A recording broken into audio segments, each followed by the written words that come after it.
안녕하세요. 자유교회 이진우 목사가 보내드리는 아침 묵상입니다. 오늘도 예수 그리스도의 향기를 내는 복된 하루가 되시길 바랍니다.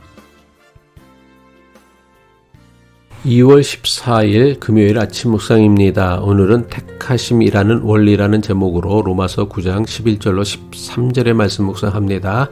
그들이 태어나기도 전에 무슨 선이나 악을 행하기도 전에 택하심이라는 원리를 따라 세우신 하나님의 계획이 살아있게 하시려고 또 이러한 일이 사람의 행위에 근거하는 것이 아니라 부르시는 분께 달려 있음을 나타내시려고 하나님께서 리브가에게 말씀하시기를 형이 동생을 섬길 것이다 하셨습니다. 이것은 성경에 기록한 바 내가 야곱을 사랑하고 에서를 미워하였다 한 것과 같습니다. 유대인들은 아브라함의 혈통의 자손이라는 이유 하나만으로 자신들은 하나님의 선택된 백성이며 구원받은 사람들이라고 믿었습니다. 그래서 아브라함의 혈통이 아닌 이방인들에 대해서는 지옥의 땔감이라며 무시하고 개처럼 업신여겼습니다.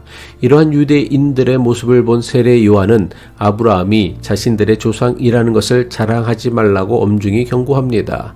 세례 요한은 저들이 그토록 자부심을 가지는 아브라함의 혈통이라는 것에 대해 하나님께서는 광야에 널린 돌들로도 아브라함의 자손을 만들 수 있다고 경고합니다. 누가복음 3장 8절이죠.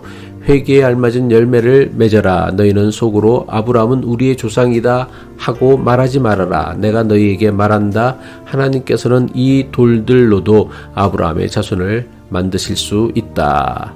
이것은 하나님의 뜻대로 살지도 않으면서 단지 아브라함의 혈통이라는 이유만으로 하나님의 자녀가 된다거나 하나님 나라의 백성이 된다는 착각에 빠지지 말라는 것입니다. 바울 역시 하나님께서 이스마엘 대신 이삭을 에서와 야곱 가운데 야곱을 택하셨다는 창세기의 말씀을 통해 아브라함이라는 혈통이나 장자라는 조건이 중요한 것이 아니라 하나님의 선택과 은혜가 중요하다는 것을 강조하였습니다. 바울은 이것을 하나님의 택하심의 원리라고 설명하였습니다. 로마서 9장 11절이죠. 그들이 태어나기도 전에 무슨 선이나 악을 행하기도 전에 택하심이라는 원리를 따라 세우신 하나님의 계획이 살아있게 하시려고. 바울이 주장한 택하심의 원리를 마치 구원받을 수 있는 인간의 운명은 이미 결정되었다는 운명론으로 오해하는 사람들이 있습니다.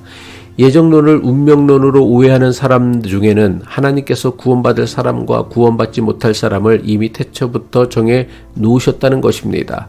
그래서 태초부터 정해 놓으신 하나님의 택하심의 원리를 따라 구원받기로 예정된 사람은 아무리 나쁜 짓을 해도 결국은 구원받는다고 생각합니다.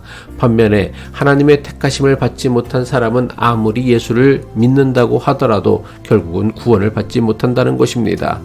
이것은 바울이 주장하고 있는 택하심의 원리를 매우 심각하게 오해하는 것입니다. 택하심의 원리는 인간의 운명이 이미 결정됐다는 운명론이 아닙니다. 바울이 주장하고 있는 택하심의 원리는 다른 말로 하면 하나님께서 우리를 구원하시고 선택하셨다는 하나님의 사랑과 은혜를 강조하는 것입니다. 그리고 이러한 하나님의 선택의 기준은 그 사람의 출신이나 조상이나 민족이나 지위나 성별에 있는 것이 아니라 오직 하나님에게만 있다는 것입니다. 로마서 9장 12절 전반부죠. 또 이러한 일이 사람의 행위에 근거하는 것이 아니라 부르시는 분께 달려 있음을 나타내시려고. 다시 말해 택하심의 원리는 아브라함의 혈통이라는 이유만으로 하나님의 선택받은 자녀의 백성이라고 착각하는 유대인들에게 경고하는 말씀입니다. 하나님의 자녀가 되고 하나님 나라의 백성이 되는 구원의 근거는 아브라함의 후손이기 때문이 아니라는 것입니다. 하나님의 자녀가 되고 하나님 나라의 백성이 되는 것은 오직 하나님의 택하심이라는 하나님의 뜻과 계획에 달려 있다는 것입니다. 하나님의 자녀는 오직 아브라함의 후손이어야 한다는 유대인들의 믿음은 한마디로 구원받을 만한 씨는 따로 있다는 것과 같은 것입니다. 이것은 유대인들만의 생각이 아니라 사람 사이에 계급과 차별을 당연하다고 여기는 인간 세상의 보편적으로 널리 퍼져 있는 생각입니다. 여러분은 에서와 야곱 중에서 누가 하나님의 선택을 받아야 마땅하다고 생각합니까? 인간적인 조건과 기준으로 따진다면 둘째인 야곱보다는 장자인 에서를 택하는 것이 마땅하다고 여겨집니다. 그런데 하나님께서는 에서가 아니라 야곱을 택하셨습니다. 이것은 에서가 나쁘고 야곱이 좋다는 뜻이 아닙니다. 하나님의 선택의 기준은 인간의 기준과 다르다는 것을 보여주는 일종의 메타포와 같은 것입니다. 에서가 아닌 야곱을 선택하신 하나님의 선택을 통해 바울이 주장하고 있는 택하심의 원리가 무엇입니까?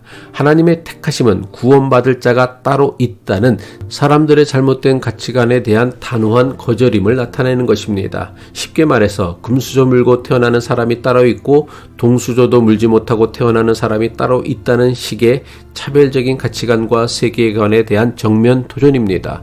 우리는 세상의 기준과 잣대로 따지면 도무지 하나님의 택하심을 받을 만한 자격이나 공로가 없는 자들입니다. 그런데도 우리가 하나님의 택하심을 입은 사람이 되었다는 것은 하나님의 택하심의 원리는 모든 사람에게 열려 있다는 것, 이것이 우리가 알 수 있는 유일한 하나님의 예정이며 택하심의 원리입니다. 더 나아가 세상에 나누는 기준과 잣대 그리고 차별을 뛰어넘어 하나님의 사랑과 은혜를 세상에 보여주며 살라는 사명이며 책임입니다. 기도하겠습니다.